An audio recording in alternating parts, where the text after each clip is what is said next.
nos demuestra en la carta de los Romanos que es a través de la salvación, que es a través de la fe, de creer en Jesucristo. Él habla de la naturaleza pecadora del hombre, la salvación por la gracia de Jesucristo, la justificación por la fe y la santificación a través del Espíritu Santo. Pero nosotros tenemos ese encuentro con el Jesús resucitado igual que Pablo.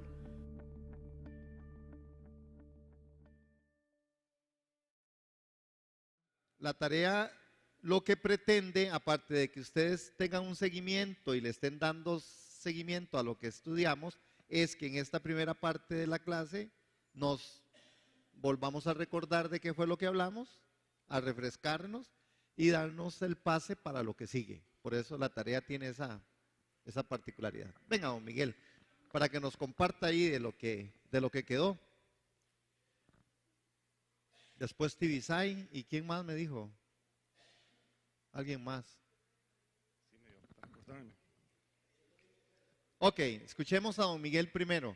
Bueno, de lo que vimos, era como un resumen de lo que iba a ser la carta, el estudio de la carta a los romanos. De esa primera parte a mí me llamó la atención básicamente lo que dice casi que el primer versículo donde Pablo está escribiéndole en su presentación, su salutación a los romanos, y él se presenta como apóstol, porque aquí discutimos, ¿verdad?, un poco del término de apóstol. Entonces, como hubo algunas preguntitas en torno a eso, a mí me surgió la iniciativa de ver qué definición había de apóstol y qué tanto aplica el término en nuestros días, ¿verdad? Por ahí me encontré en la Wikipedia una definición de lo que se entiende como por apóstol. Entonces hablaban de que hay 5 características que son necesarias para ser llamado apóstol. Dice: haber conocido personalmente a Jesús, haber sido escogidos y enviados por Jesús, haber sido testigos de Jesucristo resucitado, dar la vida por Dios y por el Evangelio, y seguir a Jesucristo, ¿verdad? Se habla de que en la Biblia bueno, por lo menos de 14 apóstoles reconocidos, ¿verdad? Los 12 que Jesús escogió, Matías, que fue el sustituto de Judas, y después Pablo, que dicen que todos cumplieron con estos requisitos, ¿verdad? Inclusive, pues Pablo no conoció cara a cara a Jesús, pero sí tuvo una experiencia que lo transformó.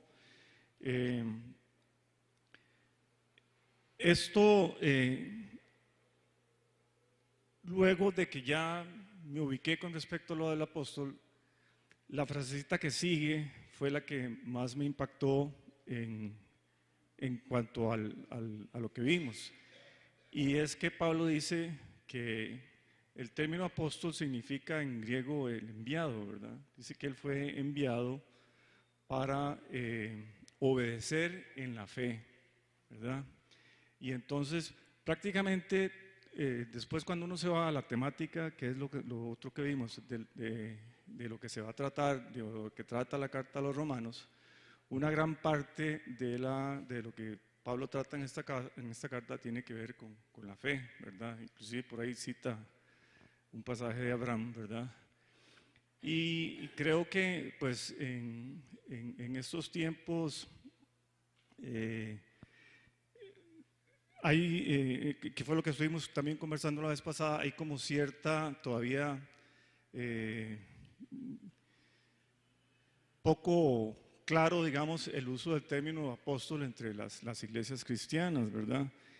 Por ejemplo, aquí yo me encontré que los mormones, por ejemplo, ellos creen que los apóstoles fueron 12 y que de ahí en adelante no hubo más apóstoles hasta que se les manifestaron a este señor Smith, y de ahí en adelante ellos montaron otros 12 apóstoles. Y bueno, también por ahí en la Biblia habla de que Jesús también envió unos 70. Esto no me quedó a mí como muy claro si eran también apóstoles y que los enviaba de 2 en 2, ¿verdad? Esto lo utilizan algunas de las iglesias, los mormones, parece que también los testigos de Jehová, ¿verdad? Y entonces, pero bueno, el tema de los apóstoles y su aplicación hoy día,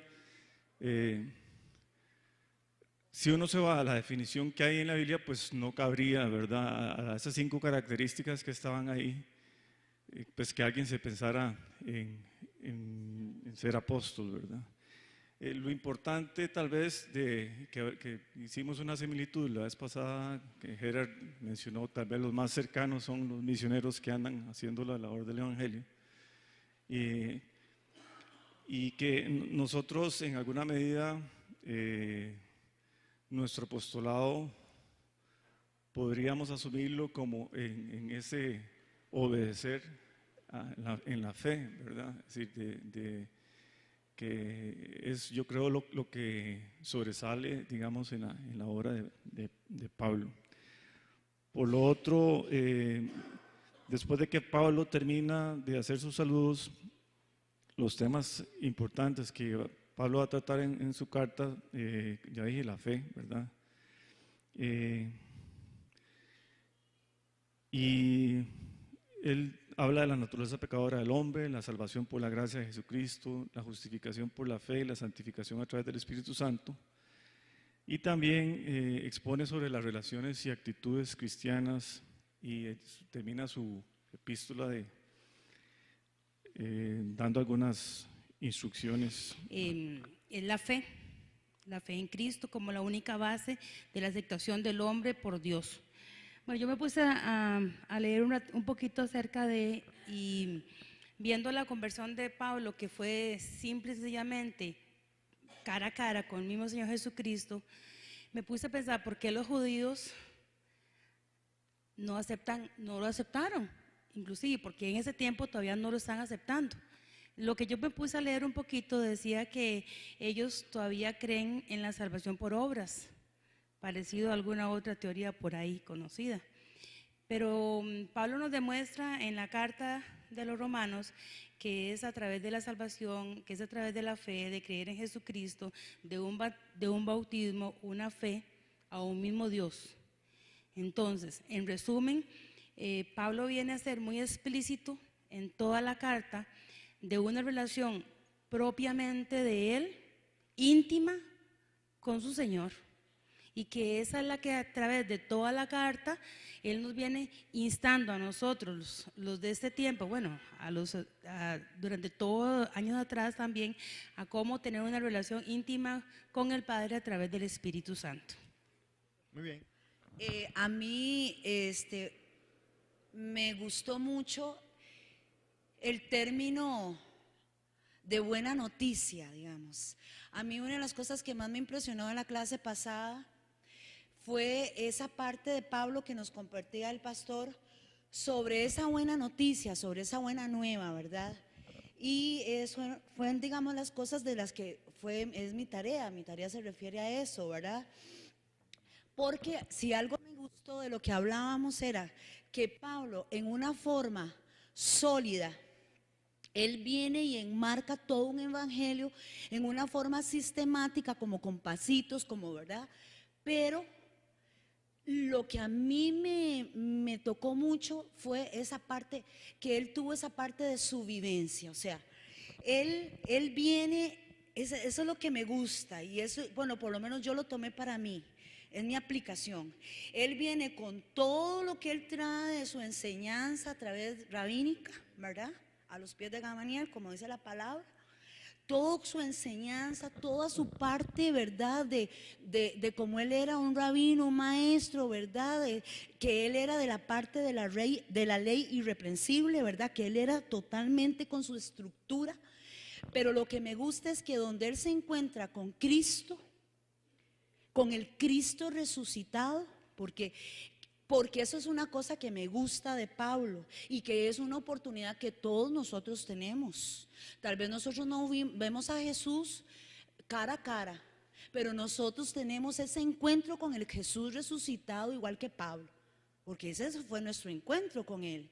Entonces, ese lo impactó de tal forma que él la forma en que escribe, la forma en que viene a contarnos esa buena noticia, es sobre la vivencia que él tiene con Cristo.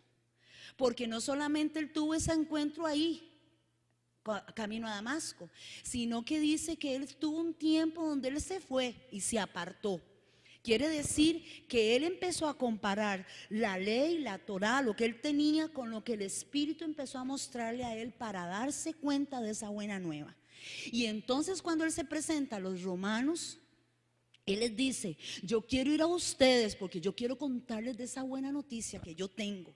Y la buena noticia no es solamente de aquel que ustedes hablaron, de que algunos vieron, de Jesús que caminó en la tierra. Dice, no, que él demostró que era el Hijo de Dios porque por el poder del Espíritu fue levantado de entre los muertos. Acerca de esta buena nueva es lo que yo le quiero contar. Esta buena nueva es lo que llamamos el Evangelio, es lo que él dice en el texto, en los primeros 17 versículos.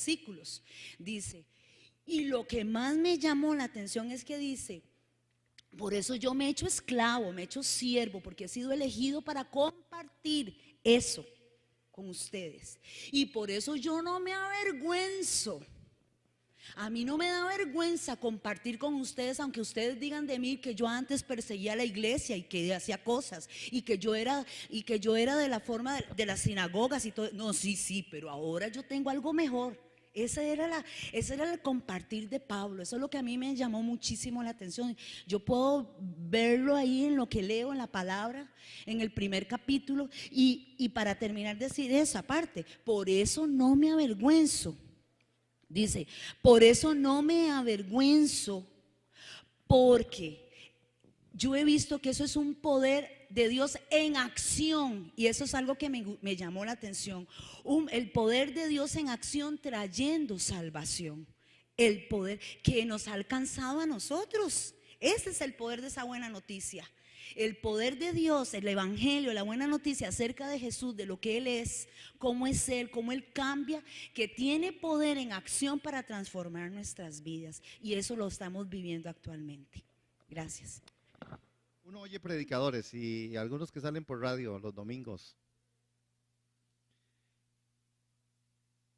Es que el apóstol Pablo dice que nosotros somos carnales vendidos al pecado. La diatriba no tiene nada que ver con una afirmación que Pablo estuviera haciendo. Sin embargo, mucho predicador dice, usted es carnal. Pablo lo dice porque usted tiene ciertas cosas. Entonces, por eso los argumentos que nosotros tenemos que saber y comprender y argumentar y poder verlo, es que nosotros necesitamos tener unas buenas bases para poder ser buenos estudiantes de la Escritura y buenos creyentes. Yo creo que a veces no hay buenos creyentes porque no están muy bien formados. Y ahí la información que les llega es una información errada. Normalmente la gente oye más tiene preferencias por algún tipo de predicación o por algún tipo de libros, ¿verdad?, que dicen algo. Tienen que tener cuidado. Los libros es como comer pescado. En los libros hay un montón de formas y cosas que no están y no son correctas, y que la gente al final las reclama como sí, ¿verdad? Entonces, esto es muy peligroso. La iglesia tiene que crecer en esto, en poder ver que hay que tomar muy en serio que el estudio de la palabra es algo de verdad que resulta o tiene que resultar en un estudio serio, responsable. Y por supuesto, la vivencia tiene que acompañar todo ese conocimiento, porque el conocimiento sin la vivencia no sirve para nada. La vivencia es la que a mí me va a decir, si el apóstol Pablo a mí me está diciendo, por ejemplo, cuando está hablando en este aspecto, en la parte argumentativa, ¿verdad?, que el Evangelio trata acerca del Hijo de Dios, que es el poder de Dios que trae salvación a los judíos y a los gentiles. Yo no tengo entonces por qué hacer una separación. Pero uno ve a la iglesia separando. La iglesia aún misma, la iglesia gentil es separatista, separa. Nosotros separamos y separamos de una mala forma. Es decir, el punto está en que si alguien está argumentando algo incorrecto, doctrinalmente yo no tengo por qué separarlo. yo tendría como llegar a hacer defensa del Evangelio y poder ser una persona que aporte. Pero normalmente lo primero que nosotros hacemos es separar. Por eso hay tantas iglesias. ¿Sí? Y todo el mundo cree tener la razón. Y el único que tiene la razón es la Escritura. ¿Verdad? Entonces, esto es por falta de esto. Entonces, le digo que la parte argumentativa y la parte de diatriba, la diatriba es un discurso, ¿verdad? El discurso o un escrito violento, injurioso contra personas o cosas. Pablo lo usaba como una forma, ¿verdad? Como una forma. Pablo estaba hablando y entonces en la carta a los romanos es muy claro donde él empieza a decir, ¿y ustedes qué creen? Y a los gentiles les dice, ¿y ustedes qué creen? ¿De dónde son? No, si ellos son la raíz, ellos son la rama original, ustedes son solamente alguien injertado. Porque Pablo siempre golpeaba y apelaba con respecto a que no se subiera más allá. Porque una de las cosas que Pablo experimentó fue saber que no le sirvió de nada ser de la tribu de Benjamín, de un linaje muy escogido, muy selecto, ser aún, ¿verdad?, romano, ser de los fariseos, ser quien era. Por eso él después dice, yo todo esto lo tomo por basura. Y lo dice porque él tiene que pararse muy firme por el tiempo que se estaba viviendo. La iglesia de Roma, aparte de que él recibió un mensaje, y el mensaje era a los gentiles, ¿verdad? Sin embargo, él nunca dejó de lado a los judíos. Les enseñó que estaba incorrecto. Y qué dicha, que la enseñanza de Pablo hoy tiene que llegar. Porque hay mucha enseñanza incorrecta en medio de la iglesia del Señor.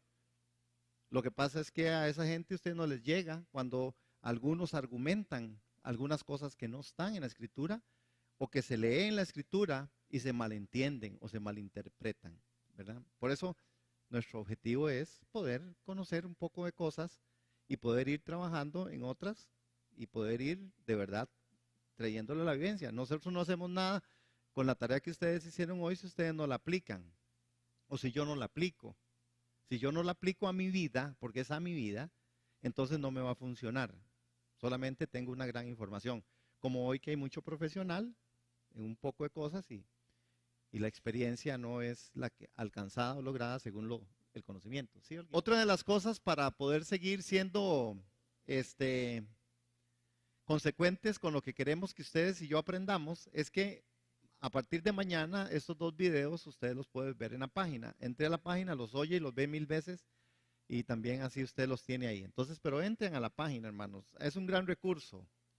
Dejen de estar viendo otras cosas. Yo sé que hay gente que gasta mucho rato viendo cosas y entre a la página de la iglesia. Ahí están las prédicas, ahí están las enseñanzas. Recordemos algo. Por ejemplo, todo lo que acontecía en Roma como un centro, ¿verdad?, muy fuerte o como lo que era el imperio, ¿verdad? Se sabía porque normalmente se cruzaban todas las informaciones. Ese era un puerto también donde llegaban muchas, y los comerciantes sí viajaban. Y posiblemente en uno de esos viajes, personas también allegadas a Pablo, que me imagino que tuvo que ser así, le contaban a Pablo sobre lo que estaba pasando en la iglesia de Roma, ¿verdad? Y ahí es donde Pablo se interesa. Pablo tuvo deseos de ir, ¿verdad? 15 años en los 3 viajes y al final no lo logró más cuando llegó preso, ¿verdad? Cuando apeló al César, entonces por ser ciudadano romano. Pero posiblemente esa era la forma en que se pudo enterar. Las escrituras están para revelar la verdad al hombre y no para ocultarla. Se da para luz, no confusión. El apóstol, la escritura en Deuteronomio 29 dice, las cosas secretas pertenecen al Señor nuestro Dios, pero esas cosas que son reveladas pertenecen a nosotros y a nuestros hijos para siempre, para que cumplamos todas las palabras de esta ley. En las escrituras Dios utiliza las reglas normales del lenguaje humano. Es decir, Dios no tiene un lenguaje distinto al lenguaje humano. Y esto es una de las cosas a la hora de usted estudiar la palabra y de interpretar las escrituras. El estudiante de la Biblia debe permitir que la Biblia defina su propio lenguaje figurado.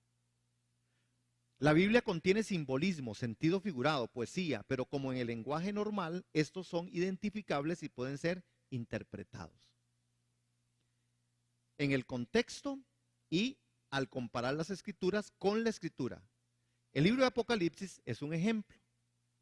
El capítulo 1 utiliza cierto lenguaje figurado, pero se identifica claramente en Apocalipsis 1:12 y 16. Vemos 7 candeleros de oro y 7 estrellas. Pero esos se explican en el verso 20. En el verso 12 al 16 tenemos una descripción de Cristo y parte es simbólico, como vemos por el uso de términos como la lana, blanco como la nieve, como llama de fuego, como bronce bruñido, como estruendo de muchas aguas, como el sol cuando resplandece en su fuerza. Cuando venimos a Apocalipsis 4, las profecías futuras empiezan y el lenguaje figurado todavía se identifica claramente. En el verso 3 leemos que el que está en el trono era como una piedra de jaspe y de cornalina, y que alrededor del trono había un arco iris, como la esmeralda. En el verso 7 encontramos que las bestias eran como cosas que se conocen en la tierra. El resto de las cosas descritas en este capítulo no es sentido figurado. El lector de la Biblia a veces tiene que ir a otro pasaje para explicar el lenguaje figurado. Por ejemplo, Apocalipsis 4:5 dice, y del trono salían relámpagos y truenos y voces, y delante del trono ardían 7 lámparas de fuego, las cuales son los 7 espíritus de Dios. Esto es explicado comparando otras escrituras. La misma descripción se utiliza en Apocalipsis 5:6, en Isaías 11:2. Estos pasajes nos enseñan que esta descripción figurada del Espíritu Santo se refiere a las siguientes cosas. 1. La omnisciencia del Espíritu Santo. Esto es lo que vemos en Apocalipsis 4:5 y en 5:6. En Apocalipsis 4:5 los 7 espíritus se comparan a lámparas de fuego, que habla de la iluminación, describiendo la obra del Espíritu Santo, de dar sabiduría y entendimiento a toda creación. En Apocalipsis 5:6 los 7 espíritus son enviados por toda la tierra, refiriéndose al Espíritu Santo que está presente en toda la tierra.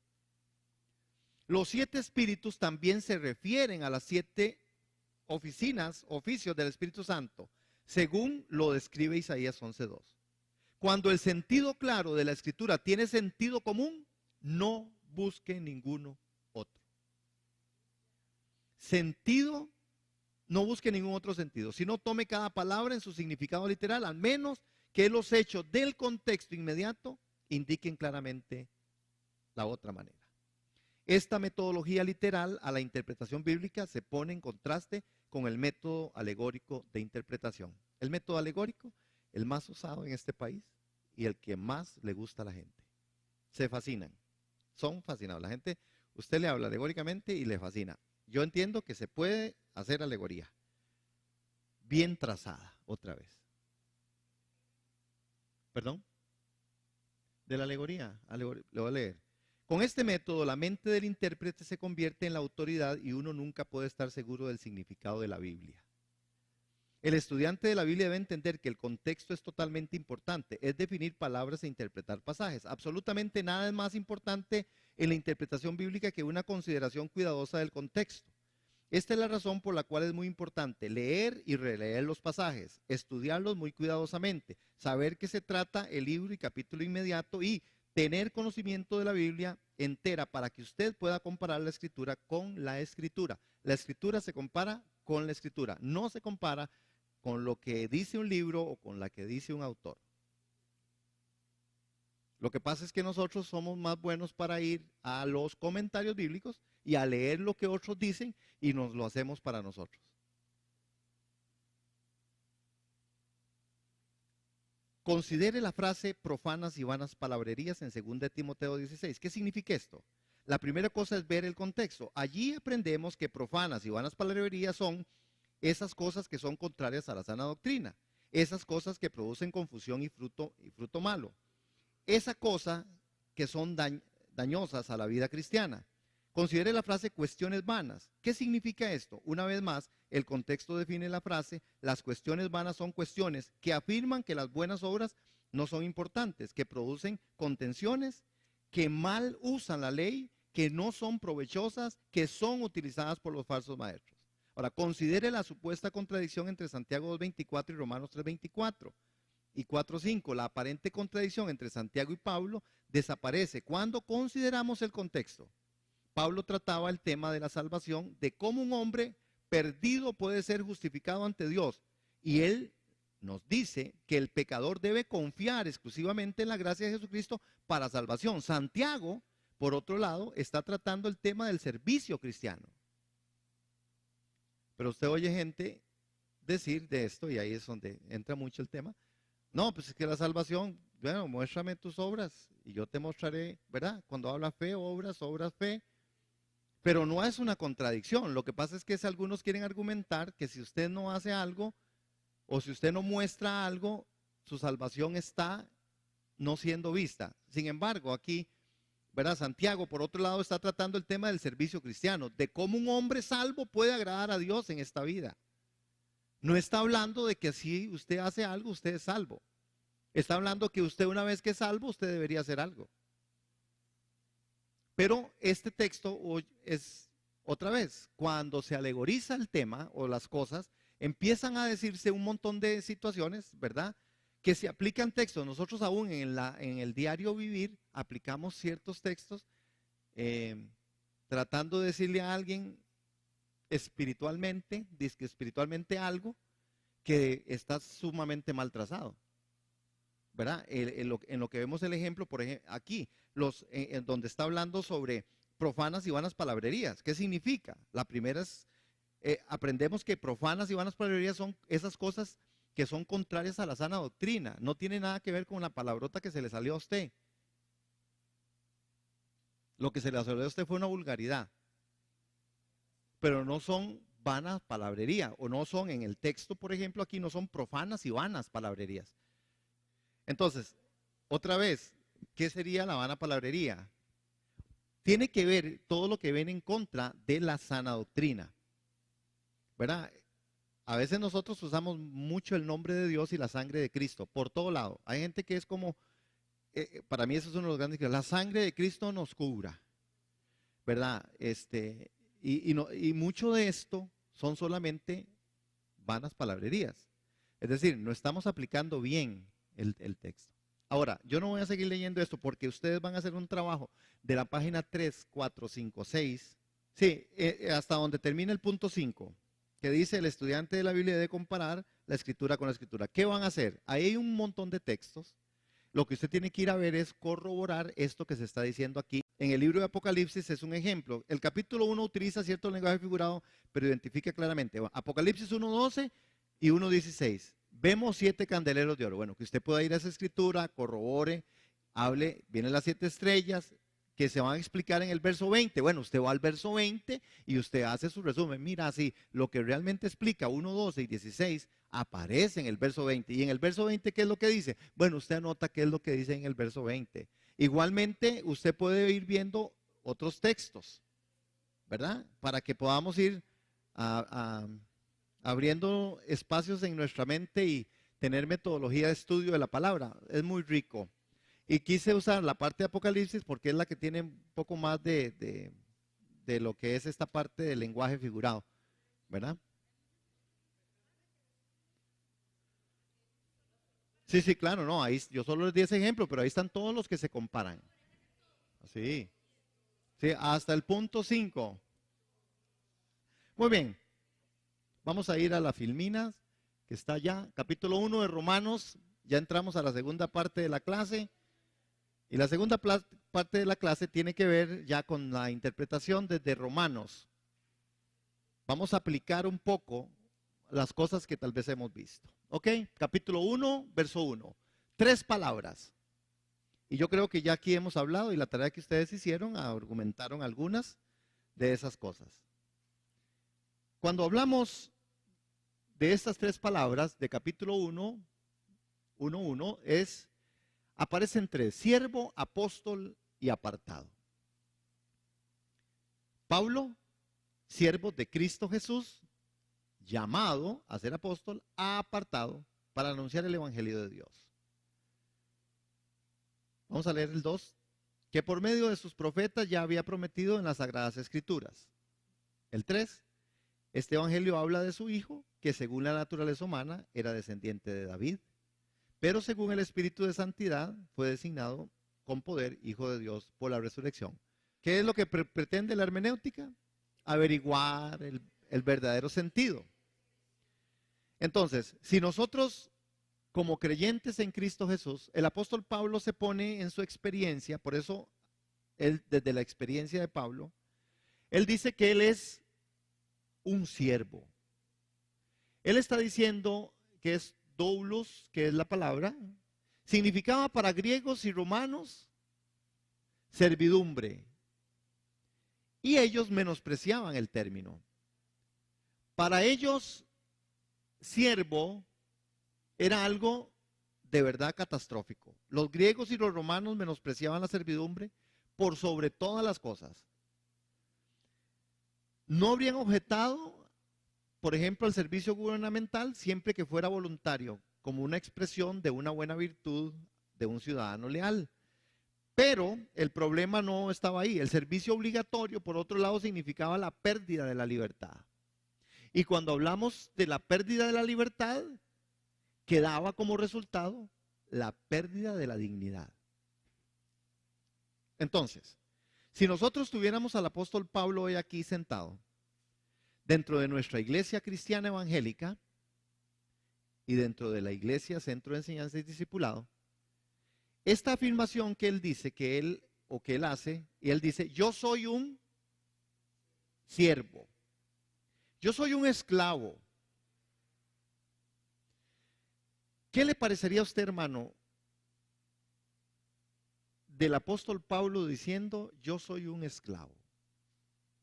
Versus cómo vive la iglesia del Nuevo Testamento hoy en Costa Rica. ¿Quién se mata por servirle al otro? ¿Quién quiere ser dulos del otro? En la pareja, en el matrimonio, en la relación de padres e hijos. ¿Quién quiere ser siervo? ¿Quién quiere que la expresión siervo en el dulos, la pérdida de la libertad, la pérdida de la dignidad? Hermanos, vea lo contrario en esta particularidad de siervo. Entonces hoy tenemos siervo con S y siervo con C. ¿Sí? Es diferente, ¿verdad? ¿Perdón? Hay siervos, pero siervos del Altísimo, pero del altísimo salario que se ganan.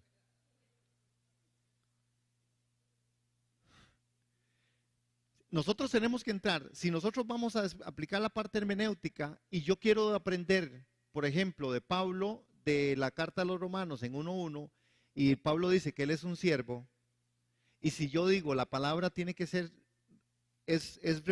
leímos y vimos en los comentarios y en el contexto de hoy que nosotros debiéramos de aprender, que la escritura nos enseña que nosotros debemos de ser siervos. Entonces ahí es donde nosotros tenemos que empezar a ver si de verdad en nuestra vivencia cristiana somos siervos. Si yo soy siervo de la manera en que Pablo está argumentando ser siervo, entonces yo puedo decir que yo tengo revelación. Por ejemplo, la escritura en Romanos, si usted y yo estamos hablando de interpretación bíblica, hermanos, y si interpretamos bien esa escritura y Pablo dice que él es siervo, y nosotros decimos que lo que Dios está buscando son siervos, ese siervo tiene que ser algo en lo que a mí me tiene que amanecer o ser revelado de lo que realmente es ser siervo. Independientemente del contexto. El contexto cultural, social, va a funcionar de mil maneras. Pero si yo me quiero mantener sobre la línea hermenéutica e interpretativa de la escritura en ese texto, yo tengo que saber si yo de verdad soy un siervo. Ahora, el punto está en si usted y yo podemos hacerlo. ¿Qué nos impide qué nos impide a nosotros ser de verdad siervos? Ajá. A nosotros no hay nada que nos impida, porque lo que Pablo tenía, lo teníamos nosotros. De Pablo sí podemos hablar del Espíritu Santo en Pablo, ¿verdad? Porque ya Cristo había resucitado. De Pablo podemos hablar conocimiento de la Escritura, arduo y bastante, por todo el contexto que tenía. Entonces, nosotros tenemos que ver que nosotros tenemos todos esos argumentos a favor. Nosotros hoy tenemos la Escritura, tenemos el Espíritu Santo, tenemos una comunidad de fe. Es decir, nuestro contexto nos permite a nosotros de verdad poder vivir como siervos en la familia, en la casa, en el carro, en el trabajo. ¿Sí? El siervo doulos es la cultura judía reservaba el término para el servicio ilegal o irrazonable, como por ejemplo cuando el pueblo de Israel estuvo esclavo en Egipto. ¿Verdad? Fueron esclavos en Egipto. Vea que el pueblo de Israel fue esclavo en Egipto no por ninguna otra cosa. Había una ordenanza de parte de Dios y Dios los había puesto ahí para que aprendieran. Estamos hablando del siervo en 1:1. Tenemos que seguir viendo el texto, porque si no nosotros nos vamos a salir y entonces otra vez lo que vamos a hacer es agarrar esa palabra siervo y una cosa es que yo la aplique, ¿verdad? Que yo la pueda aplicar en lo que hicimos ahora, en ponernos a pensar si de verdad nosotros somos siervos y la oportunidad que tenemos de ser siervos en los diferentes contextos, o familia, trabajo, ¿verdad? Pero igualmente el apóstol está hablando sobre otra forma. Voy a pasarlo. ¿Cómo interpretar a Pablo en el uso de doulos? ¿Verdad? Y perdón que les corte ahí. Si te has preguntado qué significa o has pensado que es solo un invento, estás equivocado. Hablando de doulos. Pero si debe ser extraño para usted, pues no es una palabra en español o en inglés. Doulos viene de la antigua Grecia y significa esclavo. En la Biblia se refiere a un siervo o a un siervo con un pacto con su amo. ¿Ok? Entonces, se trata de un esclavo o siervo que impacta a otros con su forma de vivir. ¿Vieron eso? Entonces, se trata de un esclavo o siervo que impacta a otros con su forma de vivir, su forma de servir. Es decir, un líder siervo. Porque el apóstol Pablo era un líder, ¿no? Es decir, era un doulos, pero era un líder. Y cuando tuvo que plantear, planteó. Y cuando tuvo que establecer, estableció. Cuando tuvo que molestarse, se molestó. Sin dejar de ser siervo. Y tenía la autoridad porque era siervo. Entonces, no cualquier persona alcanzaría ser el tipo de líder o ese tipo de siervo. Un líder siervo es alguien que ejercita su liderazgo como lo hizo Cristo. Tomando una toalla, agua y cubeta y limpiando los pies de otros, sin importar su condición. Pablo aprende de Cristo. Entonces, doulos, pero entre ustedes será diferente, dice. El más importante de ustedes deberá tomar el puesto más bajo. Y el líder debe ser como un sirviente. ¿Quién es más importante? ¿El que se sienta a la mesa o el que la sirve? El que se sienta a la mesa, por supuesto. Pero en este caso no. Pues yo estoy entre ustedes como uno que sirve. Lucas capítulo 22. Hermanos, esta afirmación que Cristo quería imponer, implantar y educar y poner el principio en la iglesia, que eran sus apóstoles en ese momento, o la gente que lo podía oír, esto es lo que nosotros necesitamos traer, hermanos, a nuestra vida. No puede ser predicación, no puede ser solo doctrina, tiene que ser una vivencia. Amén. Entonces, otra palabra que aparece ahí es apóstol, ¿verdad? Porque Pablo no se queda solamente con decir yo soy un siervo. Él dice, no, yo soy un apóstol. Ya oímos aquí en las expresiones de lo que ustedes hicieron su trabajo, muy bueno, bonito, a don Miguel, a los que participaron. Alguien enviado para realizar una tarea a favor del que le envió. Hermanos, aquí es donde uno dice, bueno, Pablo, en este caso, ¿verdad? Está añadiendo esta designación de esclavo primero, pero que había sido llamado por Dios a ser un apóstol en la cultura secular griega y en la Septuaginta. La Septuaginta es la traducción del Antiguo Testamento al griego, ¿verdad? Que se usó mucho. Es un apóstol, era referencia a alguien enviado para realizar una tarea a favor del que lo enviaba.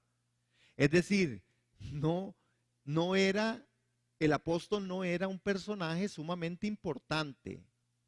El apóstol era un dulos, un siervo apóstol que iba a decir lo que el importante había dicho.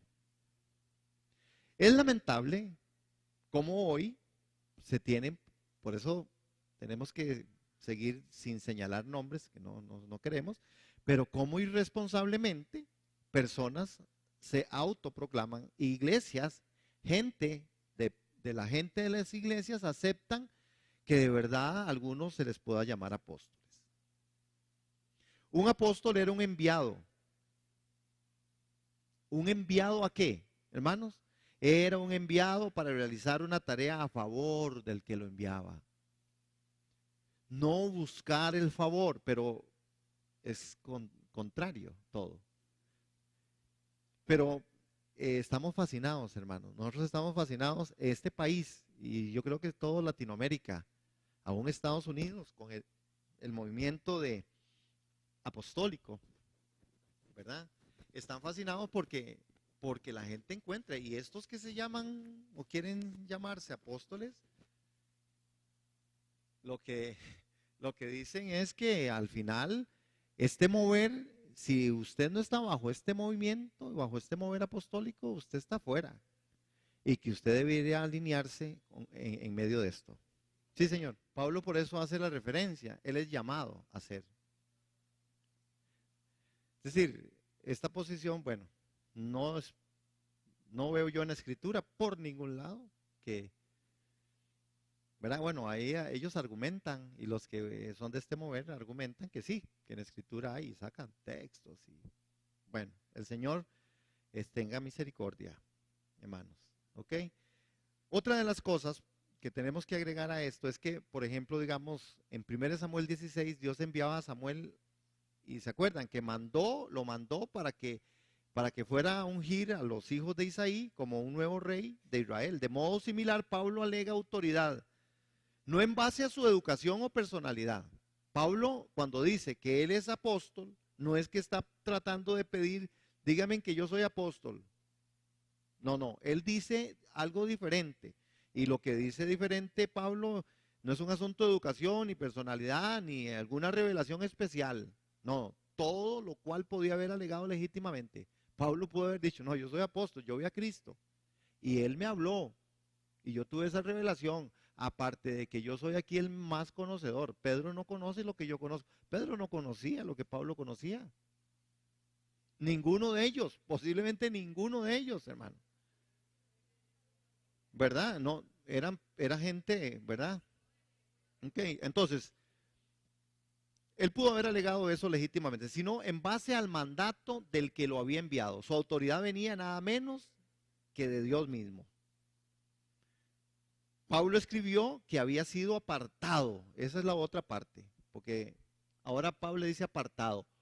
Oforis es la palabra para apartado, que significa separar.